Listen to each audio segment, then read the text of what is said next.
today's segment on professionalizing your social media.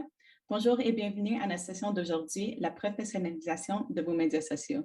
My name is Nelly Sosa, and I'm a social media advisor at the Communication Security Establishment, Canada's cryptologic and foreign signals intelligence agency. I would like to begin by acknowledging that the land on which I'm joining you from is the traditional unceded territory of the Algonquin Anishinaabe people. The Algonquin peoples have lived on this land since time immemorial, and we are grateful to have the opportunity to be present in this territory. As we move through today's session, please share your comments in the chat space and questions by using the Q&A button in the language of your choice. You can vote for questions you like by clicking on the thumbs up button. Au fur et à mesure que nous progressons dans la session d'aujourd'hui, veuillez partager vos questions en utilisant le bouton questions et réponses, Q&A, dans la langue de votre choix. Vous pouvez voter pour les questions que vous voulez qu'on pose en cliquant sur le bouton thumbs up. Before we get started, we'd like to poll you. So first up, which of these social media platforms do you use for work purposes?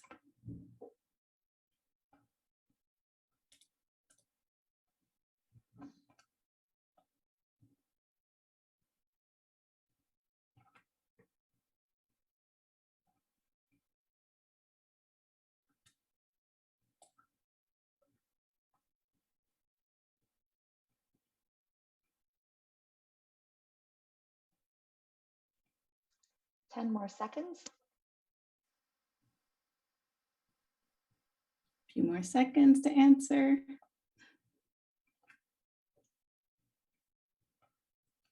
Great.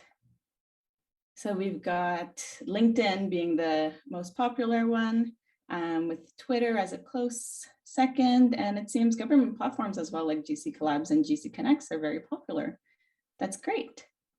And then we have one more poll for you all. So do you have your work accounts separate from your personal accounts?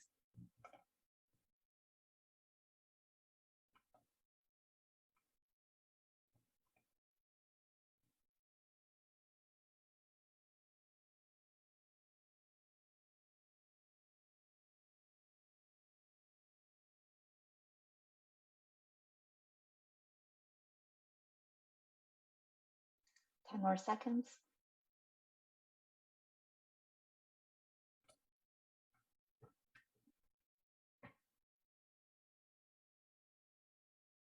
Let's see. Oh, most people said yes. A few said no, and other using chat. Great. Thank you all for answering. So today we have two panelists joining us who will share their expertise and thoughts about today's topic. We have with us Mame Dahir, a policy analyst at the Public Health Agency of Canada and frequent speaker of FYN's social media segments. Welcome, Mame. And we have Jillian Leblanc, a senior communications advisor with Immigration, Refugees and Citizenship Canada, new to the FYN VLS family. Bienvenue. Thank you both for joining us. Merci d'être parmi nous aujourd'hui. So let's jump right in with the opening question. Jillian, Mame, how do we take our social media to the next level? In other words, professionalizing it, and pros and cons for doing so. Mame, over to you. Okay, awesome. So first of all, I just wanted to say a big thank you for giving me this opportunity to be a panelist. I know that you had mentioned that I'm frequent here, but it's always such an honor being here. Now, going straight to your question, how do we take our social media to the next level in terms of professionalizing it? I will start off by saying that it's very expedient to know what your purpose is in terms of what you want your social media to serve. So by knowing your purpose, you're able to now tailor your social media to your target audience or to your target demographic. So for example, I can use my LinkedIn page, which is something that I tend to utilize the most. The moment you come on my LinkedIn page, you're able to decipher and know that the type of content that I post is mainly in relation to inspiration, motivation, and how to ideally teach others and share how they can transition into their careers or transition into the labor market and also create a sustainable career pathway for them. So it's very important important to, first of all, identify what your social media serves, what is its purpose, what do you want it to do. For example, the moment I come on your social media, just by what you post, I should be able to understand what your social media wants to communicate ideally. And by doing so, first of all, you are able to now spread your wings by how you want to tailor it in terms of professionalizing it, ensuring that you have a profile picture that stands out, that is professional, and so on. And I think we'll delve deeper into how to professionalize it as the questions come. But I think the pros of professionalizing your social media and taking it to the next level is, number one, you're able to create a network. When I come on your page and I obviously see that, okay, this person seems to have their bio intact, they seem to have a professional picture, their pictures are well appealing and sort of aligned with certain core morals and values. Right there and then I'm able to decipher that this is an individual who I want to be in their network. So it helps to open that network for you. I would say the con, there are not much cons when it comes to professionalizing your social media page. The only con that you might come across is the fact that some people might not agree with your thoughts, they might not agree with your beliefs. For one, I remember recently, or I believe it was last year, when I graduated with my master's, and I posted it on my Facebook page, right? Because, you know, Facebook is a place where everyone loves to share their stories. It's a very family-centered platform. I posted my graduation on Facebook and someone said, shut up. No one cares about your graduation. And I was taken aback. I was just like, oh, I thought, you know, people will be happy for me in this space. But these are some of the things that you encounter. Besides having some few trolls that will, you know, post some comments and so on, you will also have people that might not really align with what you believe. And that's absolutely fine, because in this world, not everybody is going to have the same beliefs and the same morals and values as you.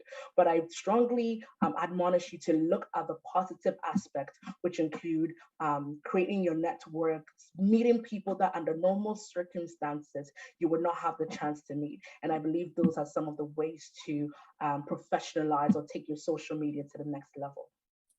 Thanks, Mahame. Those are great. And I think having a clear vision of where you want to go with your social media is super important. Jillian, over to you. Bonjour tout le monde. Can everyone hear me okay? I've had issues with my headphones before. Okay, sounds good. Thank you. So my name is Jillian LeBlanc. Mon nom est Jillian LeBlanc, and my pronouns are she, her, elle. And I'm also coming to you from a traditional Algonquin Anishinaabe territory, otherwise known as Ottawa.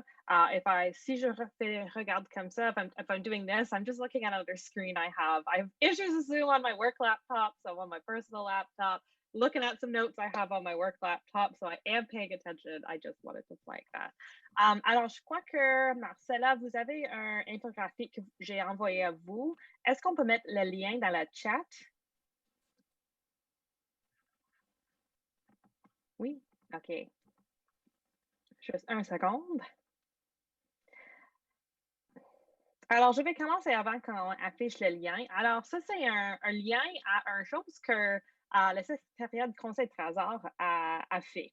Moi, je travaille à IRCC maintenant, mais avant, je travaille pour le secrétariat du Conseil de Trésor. Avant, pour l'équipe de gouvernement ouvert, j'ai aussi travaillé pour le CIO du Canada, et avant, je travaille pour le Bureau de transformation numérique.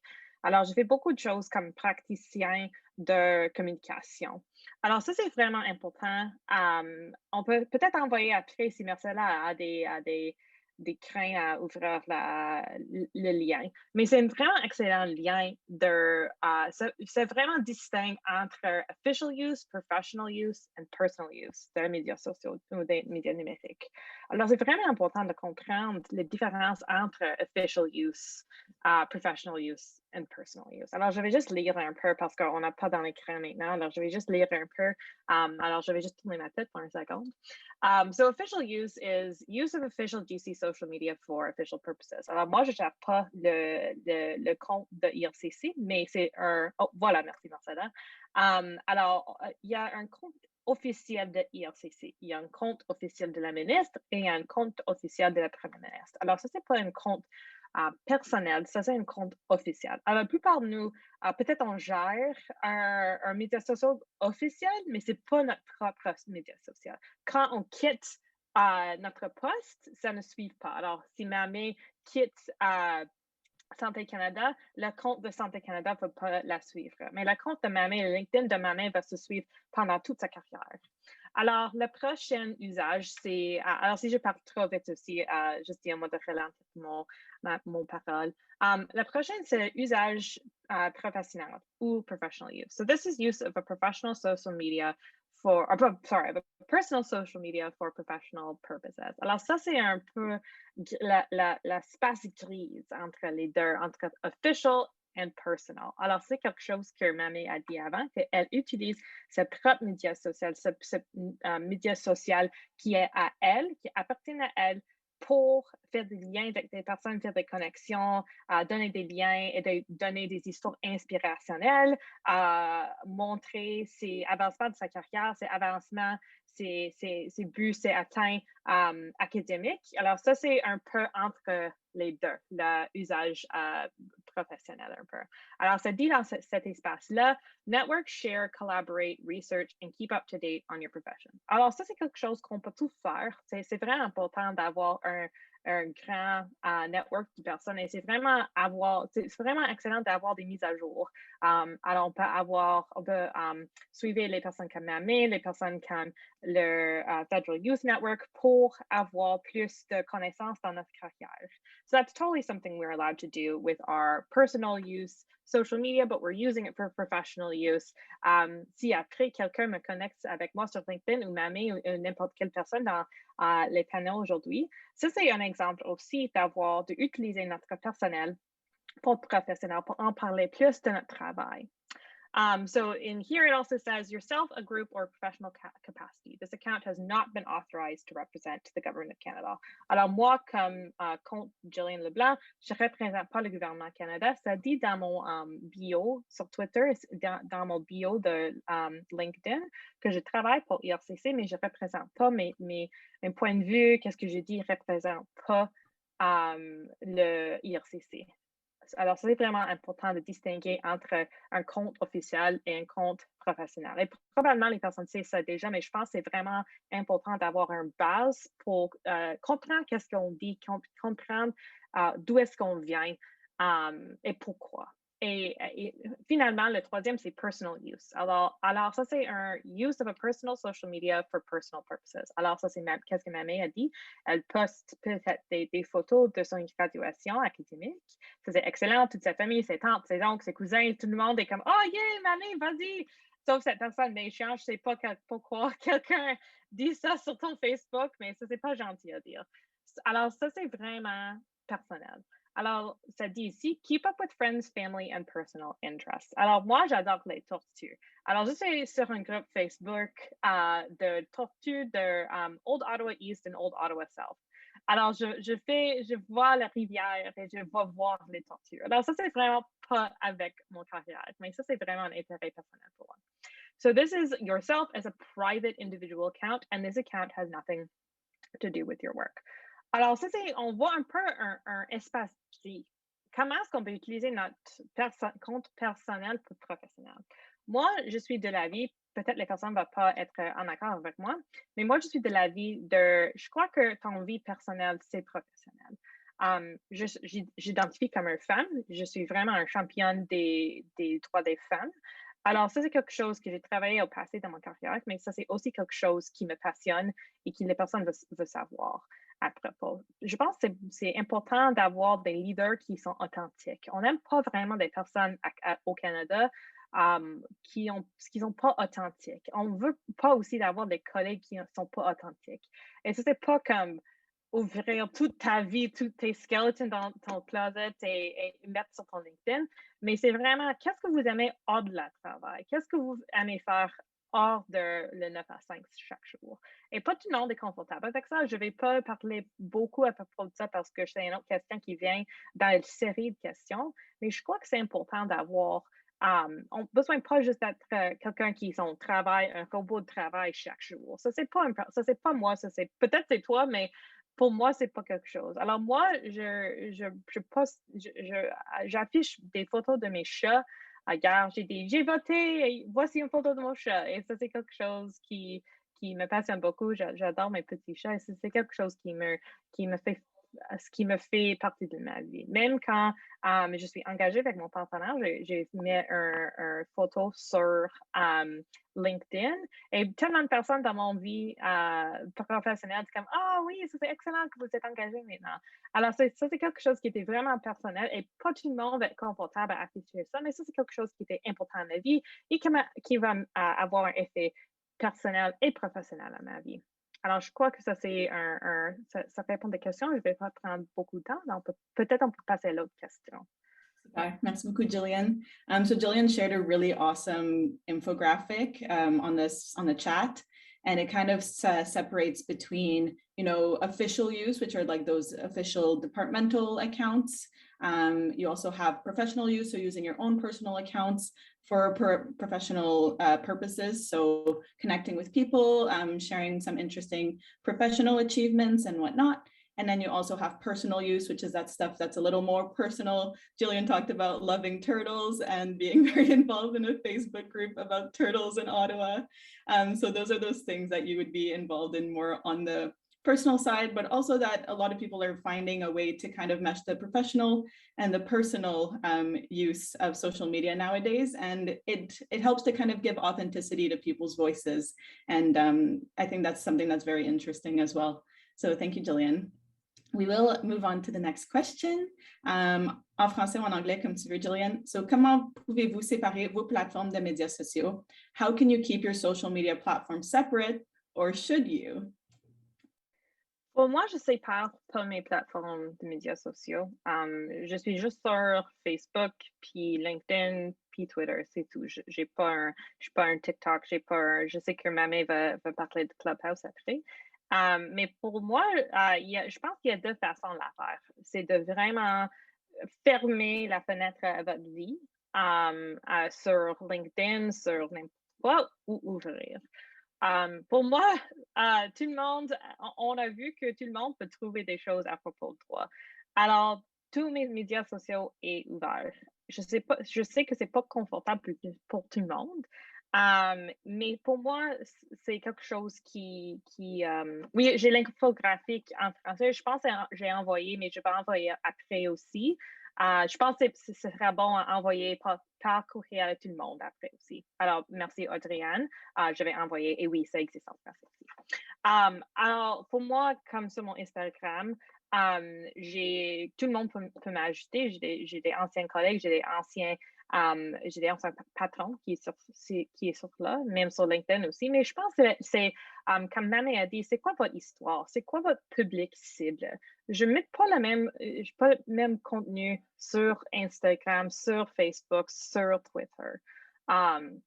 J'ai des différents publics cibles. So, c'est quoi le mot en anglais?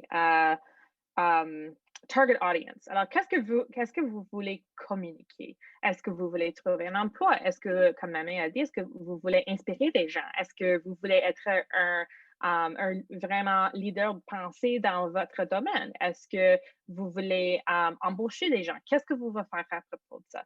C'est comme Mamé a dit aussi, c'est plutôt mes tantes, mes oncles, mes grands-parents, c'est sur mon Facebook. C'est pas vraiment mes collègues. J'ai un peu des collègues sur ça. Alors, si je voulais embaucher quelqu'un, je vais pas postuler le lien probablement sur Facebook. Je vais probablement postuler sur des groupes LinkedIn, sur des groupes sur Twitter avec des hashtags qui est à jour. Alors, je pense que c'est important et c'est pas pour tout le monde. Je sais des gens qui veulent vraiment diviser leur vie professionnelle, leur vie personnelle. Pour moi, c'est la même chose. Parce que je suis un personne entier. Le travail est juste un petit part de mon de mon vie, mais il y a beaucoup de choses qui est sur le pie chart qui me fait une personne. Alors, ça, c'est un de mes conseils. C'est pas pour tout le monde, mais pour moi, ça fonctionne à ce moment. Mais je pense aussi, quelqu'un m'a dit à la début de mon carrière, think about if that picture ended up on the front page of the Globe and Mail. Alors, quand je mets une photo en ligne, même si je suis avec mes amis, fait des visages un peu drôles, would I be okay if that ended up on the front page of the Globe and Mail? Aussi, would I be okay if my boss saw that picture? Pour la plupart, alors je fais un petit check avec moi et le spectre est différent pour tout le monde. Peut-être vous avez une excellente relation avec vos collègues, avec vos patrons, mais peut-être pas. Alors, ça, c'est quelque chose que vous devez décider pour vous. Est-ce que vous voulez mettre une photo drôle avec vos amis ou est-ce que c'est pas acceptable pour votre public cible? Et c'est vraiment pas une chose que je peux dire, ça c'est incorrect, ça c'est correct. C'est vraiment qu'est-ce que vous voulez faire, qu'est-ce que vous êtes confortable avec. Merci, Jillian. So it really depends on everyone's comfort level, right? So if someone's comfortable talking about things that are a little bit more personal, then they can be open to doing so. If not, they can keep it completely professional. And then it also depends on the purpose of the different accounts that they have. Some things that you post on Instagram, you might not post on Facebook, vice versa. So I think that's a great way to kind of wrap up what it is that you were talking about. So thank you. Over to you, Maame. So you've shared with us in the past a lot of tips around LinkedIn. Every time I've attended some, it's like a mini masterclass, and I love those. So what are your top 3 pro tips for taking it to the next level on this platform? Awesome. Thank you so much, Nayeli. I know you asked for 3, but I'll just encapsulate it into just a broad overview of how to professionalize your LinkedIn page or take your LinkedIn page to the next level. So some people might not be aware of this, but LinkedIn has something called the all-star method. So right now, as we're here, I would beseech you to just go on LinkedIn, go on your LinkedIn page. Right below or beneath your profile, it should say something like profile strength. So if the profile strength only shows a section or a portion and it does not say all-star, it means that your LinkedIn page is still not optimized.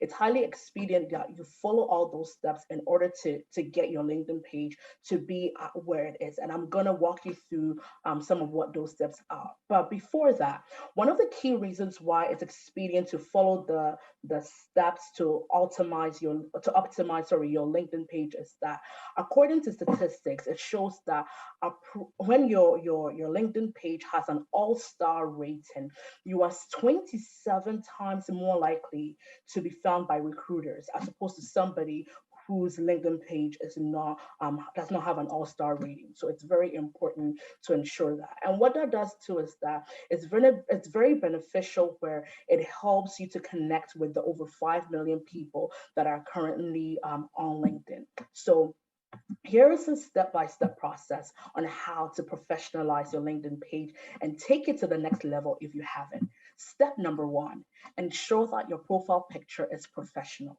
I know most of us might not have maybe the funds. Obviously, the pandemic has come up and we might not have the funds to go take a professional picture. All you need is if you have a phone and you have good lighting, you could take a professional picture. Obviously, now there are softwares and tools where even if you take a selfie, it might not necessarily look like you're taking one. It's very important that you have a profile picture. Yet again, I am very big with stats. I love stats, and statistics actually shows that you were 14 times more likely to be found on LinkedIn if you do have a professional profile picture. So that's the first thing that you should bear in mind. The second step to having an all-star rating on LinkedIn or taking your LinkedIn to a professional level is ensuring that you present your headline that speaks in a way that speaks to hiring managers as well as recruiters. So headline, what the headline ideally ensues is that you're able to state your job title. You're able to share that. For example, when I come to Nayeli's page and I just look at her headline, which by the way can be located right underneath your profile picture, that should tell me either what you do or what you're seeking to do. So when you come to my profile, you see that my current role as a policy analyst is stated there. My current appointment as an associate editor for the Canadian Law Review was also stated there. And my organization, which is the Power of Love Foundation Canada, is also stated there. And these are the three key major things that I do. Maybe for someone, it might be, and I'll use you, Jillian, as an example. Jillian is a senior communication advisor or communicator. She can put a sentence that says, I support people to be better communicators. I support people to increase their communication skills by 10%. So when recruiters and hiring managers come on, bam, you're immediately able to see that, okay, this is the asset that this individual brings to our organization. The third step of what you need to do is complete your summary. It's very important that the short blurb, which is the about section, right beneath the headline, you're able to state what your experience is. So there, for me, to be honest, I'm still yet to finalize it, because when I got audited, it was quite interesting that I was told that my summary does not necessarily match to my profile picture. So that's literally another story for another day. But ensure that your about section ideally states some of the skills that you bring. That's the place to tell your story. Who are you? Besides your title, besides your profile picture, besides experience, besides the skills and so on, and the recommendations, who are you ideally? And that's a section which you can place that. Now, beneath the about section or the summary section, you would see your experience. What experience do you have? Recently, I was in a meeting and someone asked a very important question. They said, I'm looking to transition into another career. The career that I did does not necessarily align with the career that I aspired to get into. Does that mean that if I go on my LinkedIn page, I have to delete my past experiences that do not align with my future career that I want to get into? And we said, no, don't do that. Ensure that you're keeping all the experiences there, because when recruiters come on your page, they want to see that, okay, this person has some wealth of experience, even if it does not align with what you are seeking to do in that exact organization or institution. Still leave it there, because it shows that you have some level of experience. Don't forget to also include your education. Ideally, I would recommend that just do insert your education level from your undergrad and up until your highest level of education. I've seen some people put your high school education there, which might not be necessary. All you need is your undergrad and then maybe your master's, PhD, whichever level in which you are. Also, don't forget to list your skills. So what I do is, if you go on my LinkedIn page, and you can use my LinkedIn page as a template for yours. When you go on my LinkedIn page, you realize that my most top 3 skills, which is policy analysis, clinical research, and public speaking, are the skills that I have highlighted. You can add more than 3 skills. However, LinkedIn will only show the top 3. So it's very expedient that, let's say, if you're searching for jobs, that you put the most skills that you want your recruiter to see, or you want the hiring manager to see, so that will show first. And you have to put that in order. The other thing too that helps to secure not secure, but professionalize your LinkedIn page is to secure recommendations. It's highly expedient, and the way to secure recommendations is, I've seen a lot of people ask, how do I secure a recommendation? The recommendation can be found on the bottom row of your LinkedIn page. So maybe if there's someone you've worked with in the past, a colleague, even if you did a works for someone pro bono, you could just send the person a message on LinkedIn and say that, can you please make a recommendation for me? And what that does is that when someone comes on your LinkedIn page, it's almost like a reference. So when they come on there, they can say, oh, okay, this and this individual referred so and so, and they spoke very highly of them. What I have done, and I keep on using myself as an example, what I have done in the past is, because I've been able to provide career advice, career services for people, at the end of the session, what I'll do is I'll just send them a quick message and say, hey, is it okay if you can write a recommendation about me on LinkedIn? And it's very, very quick, very easy. They put a short blurb, and that's how I've been able to optimize my LinkedIn page. I would say some of the few things that has also really helped is putting your location. And this is a huge tip. for some weird reason, the algorithm on LinkedIn loves it when you put your location. And in terms of location, I don't mean put exactly your address or where you live, but the area in which you are. So if you're living in Ottawa, you can put Ottawa there. If you live in the Greater Toronto area, you can put Greater Toronto area there. If you're living in Accra, Ghana, you can put Accra, Ghana there. What it does is now LinkedIn now places you in the midst of all your connections that are in your area. So guess what? Your page now becomes very visible to people around you. So even if there are recruiters, hiring managers that are in your area that are in search for someone to fill a position, immediately, just because you put your location there, it's able to connect with so many other people. So these and many more, I think I have shared a lot here, are some of the ways that you can ideally professionalize your LinkedIn page, optimize it for your own career growth. Awesome. Thanks, Mame. And it's true, right? And when you're professionalizing, it's not just to build your network, but it's also extremely helpful for recruiters. And if you are someone that's seeking a job or even just seeking new opportunities, it's huge if they come across a profile that's, you can tell that someone's taken care and put some effort into making it look really great. So we've covered LinkedIn. We'll go over to Jillian to talk a bit about professionalizing your Twitter. Merci. Alors, Mamé avait beaucoup de conseils excellents qui se prêtent à Twitter aussi. Alors, je vais juste faire vite parce que je vois que le temps qui passe vraiment vite. Alors, je vais aller vraiment vite. Tout le monde peut me suivre sur Twitter et je sais que mon Twitter, c'est pas le gold standard, mais ça fonctionne pour moi. Alors, si vous ne savez pas Canva va être votre meilleur ami. Canva est un outil excellent qui est proche à l'outil de Photoshop. Alors, vous pouvez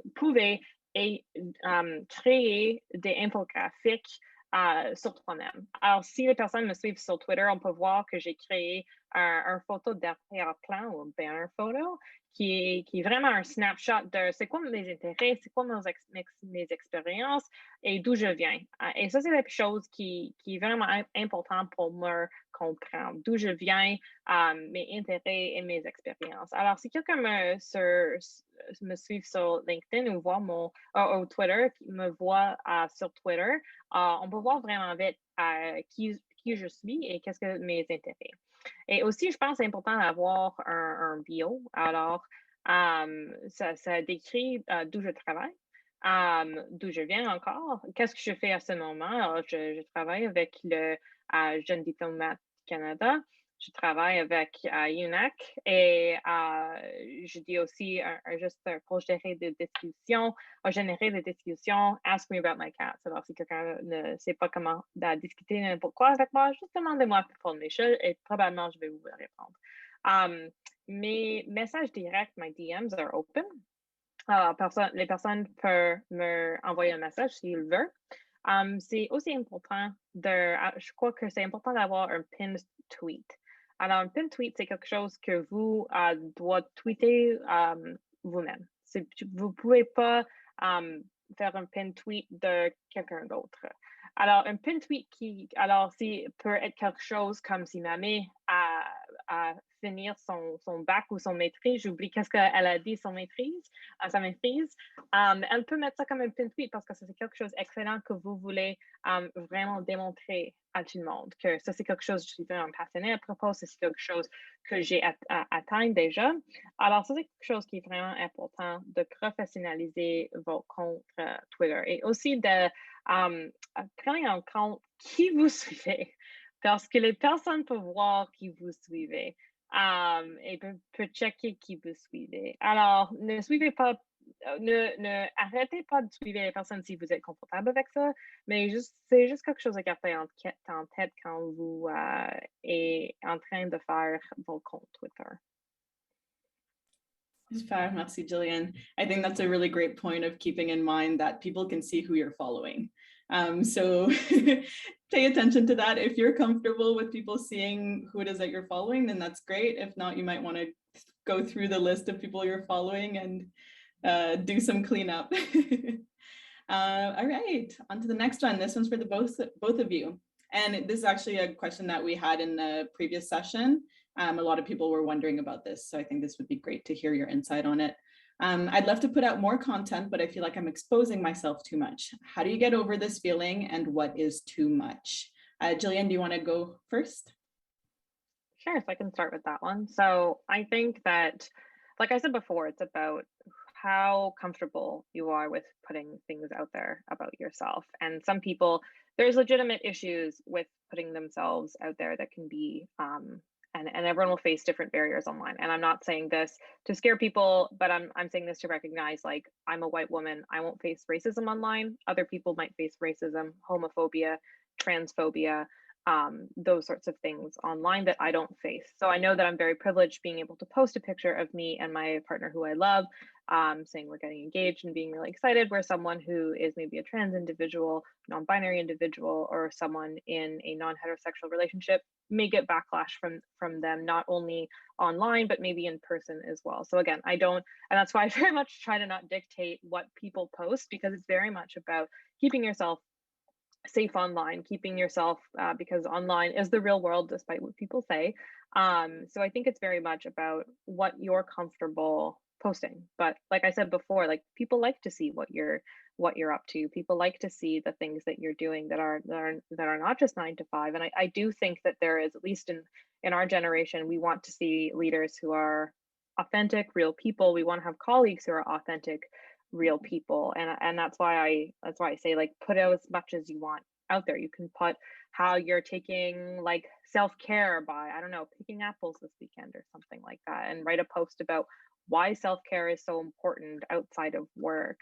Or like, those are the sort of things you can post, or post about, like, an exercise class that you're doing and why that really energizes you and helps you be a better person. So I think it's all about what you're comfortable with. And again, I don't want to say what you should and shouldn't be comfortable with, because everyone has different barriers and privileges in their life. So just be aware of that. And I don't say that again to scare people, but I just say that as something to be aware of as you post things online. And again, it doesn't have to be the same. You can try posting something, and if you don't feel comfortable with it, you can always delete it. Like, unless it's like, people will take screenshots, but like, not to, like, no shade to anyone, but like, we're not that important. Like, no one's like waiting for us, like, at 3 a.m. to, like, post a picture of our cat, and there's, like, I don't know, a piece of paper with maybe a bad word scribbled on it, and they're going to screenshot it. Like, people are really not paying that much attention to us. I mean, maybe some of you are, like, very famous and, like, out partying with Drake every weekend, but, like, that ain't me.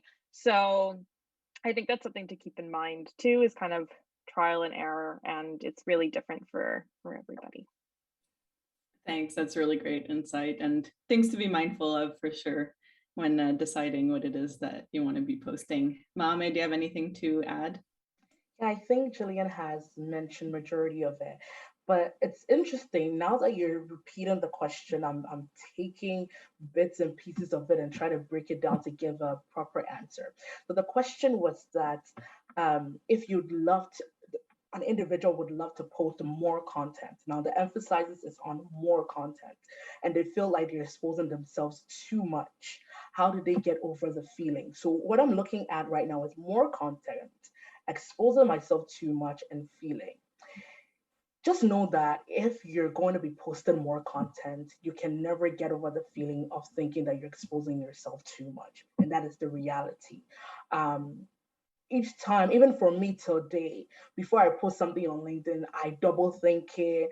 I sometimes lose a little bit of sleep over it, because I'm thinking, who is going to see it? How is it going to be understood? Would it be misinterpreted? So just come to terms with the fact that, to be honest, if you're willing to post more content, it might ideally appear that you're exposing yourself too much. However, if it's for the good reasons, obviously, if, as I mentioned earlier on, is to motivate and inspire people, is to share your business, is to, get people up and running, it's for your own personal gain. You should not have any feeling of burden on you, even though it might come. Especially for me in the beginning, I was very worried about exposing myself too much. However, as time went on and I saw the outcome of it, how putting myself out there was inspiring to other people, that's what ideally kept me going. So I just kept my focus on the positive aspect of it. And I know the latter part of the question asked, what is way too much. What is way too much is very subjective. What I might feel like posting, and it might not be too much for me, might not be the same for you. So it's very important that you reflect on yourself as an individual. Do not be pressured if you see maybe someone posting too much in your definition and you also feel compelled to do so. Do what makes you feel comfortable, like Jillian had mentioned. And I think that with that, you will absolutely be fine. Thanks, I think Mame. to add one thing, sorry, Meme, you're always such a thoughtful individual, and I always love hearing you. Meme actually taught me a class when I was doing stuff at UNAC. Amazing. So that was great. So I'm like, now the student becomes the teacher. So I always love hearing from Meme. So I'm just like, wow, what great points. But I think that it's important, like, I write a lot of blogs, and you can see that on my LinkedIn. And like, I literally feel like I'm gonna throw up every time I post them. I was like I always like feel like I'm like, I don't deserve to be here, and no one's gonna, like, this is stupid, this is dumb. Like, why am I writing this? But I think it's like, and I feel that, and I've done that for years. I've worked in communications for a long time, and I always am like, I feel like almost like physically sick every time I like post something. And again, it's not just like, here's a picture of my cat, bye. Like, but it's like when I'm writing long form things, because I feel like, and again, there's different parts of exposing yourself, right? Like where I'm like, I'm exposing, for me, what I'm really afraid of is exposing my writing. I think I have a lot of fear around like exposing my writing is like, is it good enough? Are my ideas good enough? And that's what I was talking about before avec votre public cible et votre histoire. C'est quoi votre histoire? Quelle histoire vous voulez écrire, et vous voulez écrire à qui? So who are you trying to give that advice to, and is it part of your story? Et je pense que tout le monde a des bonnes idées. I think everyone has different ideas and different good ideas. So I think that's also like, you will kind of feel like that like freak out, but I think c'est vraiment important de mettre vos idées, mettre vos pensées à l'univers. Si vous êtes confortable avec ça, mais c'est quelque chose que ça prend de pratique, c'est prendre et aussi avoir quelqu'un dans ta vie qui vous voulez montrer avant, que vous savez que cette personne va dire peut-être pas, ça c'est pas up to snuff, mais si c'est quelqu'un qui va dire non, ça c'est excellent, ça c'est bon. Mettre ça en ligne, c'est important pour les gens pour savoir à propos de toi. Je pense que c'est important d'avoir des personnes avec des diverses backgrounds, d'écrire des pensées, parce que c'est pas un monopoly de pensée. Rien de personne n'a un monopoly à penser. Alors, mettre votre histoire en ligne, mettre vos pensées en ligne, et c'est important d'avoir les voix diverses en ligne, pas juste un voix monolithique qui décrit c'est quoi la vérité, c'est quoi, pas la vérité, c'est quoi qu'est-ce que tout le monde va faire, c'est quoi le ligne de départ tout le monde va arriver avec. Ouais, merci beaucoup, Jillian. I'm not advocating fake news, sorry. No. I more meant it in the sense of like, what is needed, whose voices are captured, and kind of what is the narrative of things. So yes, not advocating for fake news. No worries. Always going back to the purpose. What is your purpose on being on that platform? And what is the positive that you want to kind of put out into the world through that platform and through what you're publishing? Yeah, and if you're telling your story, like, it's never, in my opinion, too much. A bad thing. You know, it's your story. You own that story, and you also get to own who has access to your story. No one has instant access to your story in your life, despite us being online. I think that that's something that's also hard, is that people don't have a right to your time. People don't have a right to your story. You get to write your own story, and you get to put out as much as you'd like, or as much as you wouldn't like. And if people criticize you, that's up to them, but that's your story that you're putting out. For sure. All right, we're running a little bit short on time, so we'll try to get through these last two questions a little fast, but I think they're very important. So Jillian, again, back to you. For people that are beginners, it's really important to build that network, but how can you find people to follow? Do you have an insight for that? Alors, j'avais combiné avec une autre question que j'ai vue dans la section Q&A. Je pense de Anonymous Attendee et aussi de Audrey Ann de se connecter. Alors, je pense qu'il n'y a pas vraiment un liste de vous devrez suivre ces personnes-là, mais je pense que c'est important de suivre des hashtags. Et c'est vraiment important et c'est vraiment excellent de suivre une personne et de voir qui est les connexions de cette personne.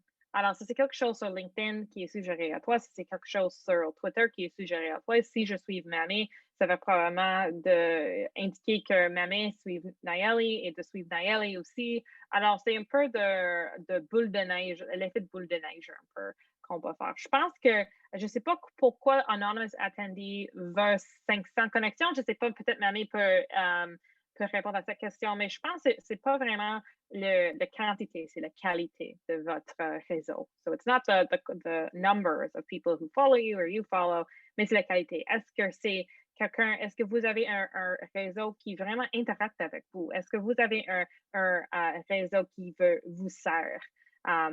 Qui vous donne des bons conseils, qui donne de bons espaces, de bonnes pensées mentales, des bonnes connexions, des bons conseils, tout ça. Alors, c'est pas vraiment la quantité. Like, I'll never measure any one of how many followers they have or how many connections they have.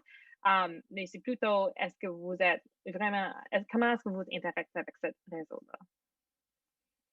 Merci. Yeah, I think one of the best ways definitely is if you find someone that you really like, that you're following, and you kind of look through who they're following, and you try to find thought leaders in whatever it is that you're interested in and the topics that you like. And that's kind of the way that it works most of the time, that I've found at least that it works. All right. Et la question de Audrey-Anne, je pense que c'est les deux, suivre en LinkedIn et suivre aussi en Twitter. Comme moi, j'embauche les gens maintenant, alors pas à ce moment, mais en avant. Alors, je mets sur les deux, je mets sur Twitter, je mets sur LinkedIn et je poste le lien pour postuler à l'emploi. Là, je pense que c'est bon pour suivre les deux. Je pense pas qu'il y a comme un magic bullet pour trouver un emploi sur LinkedIn ou Twitter, mais c'est bon pour les deux. Awesome. Merci. All right. Last one, Mame. In this session, we often focus on Twitter and LinkedIn, but we know that there's obviously other networks that are up and coming. Can you talk a little bit about Clubhouse? Absolutely, yes, I can. So just for those who might not be familiar with Clubhouse, Clubhouse is a new app that was released sometime a year ago, and it's an audio app to help people connect, communicate, especially audibly. And it's been an amazing platform, especially for me, where I've not only gotten the chance to learn from people, but to connect with people that under normal circumstances, I wouldn't have the opportunity to. What Clubhouse does also is that you can select topics or themes of interest. So when you start to create your profile, Clubhouse will ask you, what are some of the things you're interested in? It could be spirituality, media, arts, culture, whatever it is, history, and you can select that. Now, what happens is that on your hallway and in your connection, Clubhouse will then link you to people who have similar interests as you, people who might be expert leaders in that field, and you can now connect with them, speak with them audibly in rooms, in clubs, and so on and so forth. So I would say for me, Clubhouse has been one of the most amazing things that have happened to me, especially during this pandemic and within the last year. Currently, I have the honor of running a club on Clubhouse called Fancy United. And ideally, what we do is we have, not only do we engage, do we network, do we educate, entertain, but we also bring very renowned and noble personalities on our platform to educate us. Recently, we had the pleasure of bringing in a CEO of one of the biggest banks in Ghana, who goes by the name of Mr. Kwamina Asimeni. And how many times do you actually get to speak to a whole CEO of a big multinational bank? And it was very, very humbling that we were able to bring him on that platform. It's not video, just audio. He was able to send it in the comfort of his home in Ghana. Many people around the world were able to connect, and we all learned something new. So I would say that in addition to our other social media platforms like Twitter, Instagram, LinkedIn, Clubhouse is also a great way of building your network. Lastly, one of the things I love about Clubhouse, especially when it comes to professionalizing your social media, is that they actually have rooms where expert leaders on different topics teach you on how to professionalize your social media. So there are clubs like Thought Leadership. There's another one called LinkedIn Branding, where there are people who are on LinkedIn that know the ins and outs. So there are actually people that work for LinkedIn that are actually on Clubhouse that normally come and educate you on how to optimize your Clubhouse, teach you on the different algorithms that are within LinkedIn and so on. So I would say that if that's someone on here is interested in, professionalizing your social media, finding a more authentic way of connecting with people, they should consider Clubhouse as another app that they could use. Thanks for sharing. That sounds great. Not sponsored, by the way, but It's just like that in there. Thank you both for your amazing insight. We'll move on to questions from the audience. So if anyone has anything else to add, you can use the Q&A function. And please remember that you can vote for the questions you like the most by using the thumbs up. So we have one up here that has a few votes on it, and I think it's great. Any tips to consistently fit in time in your schedule to update/post content on your professional accounts while still balancing with your personal life? Jillian? I think having boundaries is important. Again, as someone who has worked on social media for a long time, I think, again, I'm not an influencer. I don't think anyone here is an influencer. Maybe they are, but we all work for the federal government, so we're probably not. So I think it's important to post things when you want to post things. Again, push yourself to post things in terms of, I love writing, I really do love writing, but I hate posting my writing. So sometimes I need to be like, nope, tomorrow at 6, you're going to sit down, you're going to post your writing. So besides that, it's kind of that last push of you got to get it in. But for the most part, I don't think you need to post things. There's no, I'm really passionate about the election. So I've done a lot of youth engagement work in the past on youth in elections. So I think it's really important for me to post a lot about the election. Someone may not be as interested about posting about the election, and that's okay. And you don't have to and I think people can often see through kind of feigned or kind of fake excitement about something. So I think it's important to post about things that excite you, kind of what I say to my team all the time, flag me extreme emotions. So if you're extremely passionate about something, or something makes you extremely mad or extremely sad, and it doesn't have to, again, I don't think it has to necessarily fit into a narrative. It can be you're really happy that it was a beautiful day and you got to spend time with your family. That is totally fine and totally a real thing to post. But then you could also post about how you voted and how important that is, and links to Elections Canada, and really encouraging your friends to go out and vote. And that's something that is also something that really is I'm passionate about, and I post about. So I don't think it's about, and again, this is going to be the theme I think of today, is I don't think there's too much content or not enough content. I think it's what you think is the right amount of content, and don't just post things to post things. I'm going to answer one question quickly too about professional headshots.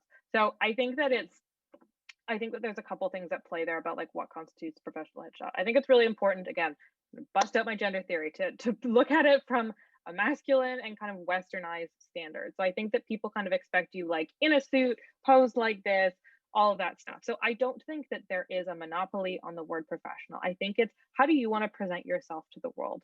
Maybe you have some traditional garb that you want to wear, and that's really important to you, and that's how you want to present yourself as professional. I don't think you need to be in a $1,000 tailored suit and with perfect lighting to have that picture. That's not realistic for what most of us do. So I think it's important, maybe just grab a couple girlfriends, guy friends, non-binary friends, and go out and take some pictures on a nice sunny day with a brick wall. That's something that everyone can find in their home community.